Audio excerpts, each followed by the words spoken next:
Just 12 days ago, Volodymyr Zelensky was walking out of the White House, humiliated and battered. Now, he's on the brink of brokering a peace deal that could end a war. The difference? A political storm that flipped the script in record time. That infamous Friday in the Oval Office was nothing short of brutal. Zelensky, the former comedian-turned-war leader, found himself in a room filled with laughter, but not the kind he once commanded. Donald Trump and his staunch ally, J.D. Vance, put him through the ringer, belittling his presence, his English, even his clothes. The only thing missing was Trump's old reality TV catchphrase, "You're fired." And the humiliation didn't stop at the White House doors. Over the next few days, political pundits declared his relationship with the U.S. dead in the water. The pressure to step down mounted, his leadership hanging by a thread. But Zelensky, against all odds, stayed silent. He stood firm. And now, that patience has paid off. Because last night, the tide shifted. The United States, once seemingly pushing him toward the exit, is now backing his country's plea for peace. Trump calls out Putin, but will he dance? "I will talk to Vladimir Putin," Trump declared, facing the press. "It takes two to tango. I hope he will agree." For the first time since Russia's invasion began 3 years ago, Ukrainians woke up with something unfamiliar, genuine hope. If Putin turns down the proposed 30-day ceasefire, a real possibility, as analysts put the chances at 50-50, Ukraine will still be in a stronger position than ever. The offer on the table is bigger than Zelensky's initial one, which only called for a halt in sea and air combat. Now, it's a full ceasefire. No shooting. No bombs.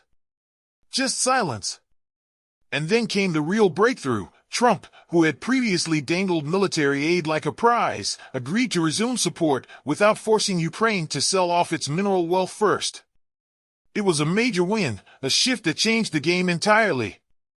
The quiet warrior and the man stuck in check. There's an old saying, "Blessed are the meek, for they shall inherit the earth." And if anyone deserves to walk away victorious from this chaos, it's Zelensky, the quiet warrior who has carried his war-torn nation to the very edge of peace. But while Ukraine has gained new ground, Vladimir Putin has just been put in a difficult spot. A strategist by nature, he now finds himself cornered. He may have more firepower on the battlefield, but Zelensky just reclaimed something equally powerful, the backing of the world's biggest military force.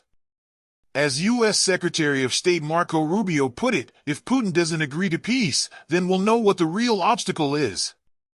Even Trump, whose admiration for Putin is well documented, may have no choice but to take a harder stance against the Russian leader if this deal collapses. The shadow players behind the scenes. While the headlines focus on Trump, Zelensky, and Putin, there's another set of hands at work behind the curtain. Sir Keir Starmer and his top officials, including National Security Advisor Jonathan Powell, have been moving pieces on this geopolitical chessboard since the Oval Office disaster. Starmer, refusing to play along with Washington's bullying tactics, has not only rallied Europe but also convinced Zelensky that Britain is Ukraine's most reliable ally.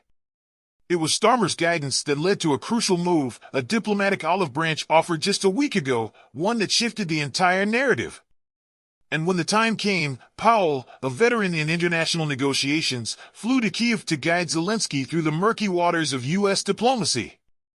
From laughter in Moscow to unease in the Kremlin.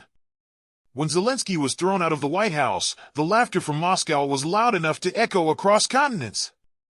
But today, that laughter has faded into uncertainty. The U.S. strategy was always clear: push Ukraine to make sacrifices, then force Putin into a corner. Step 1? Complete. Step 2? It's unfolding now, with Trump's longtime fixer and golf buddy, Steve Witkoff, on his way to the Kremlin. Trump believes a deal is within reach, hinting that only he knows what Russia's next move will be. And as for Ukraine's ambassador to the U.S., Oksana Markarova? Less than 2 weeks ago, she sat in silence, hands gripping her head as Trump and Vance tore into her president. But today, things look different. Zelensky's resilience has been rewarded, and for the first time in years, Ukrainians can lift their heads and hope, maybe, just maybe, the war is coming to an end.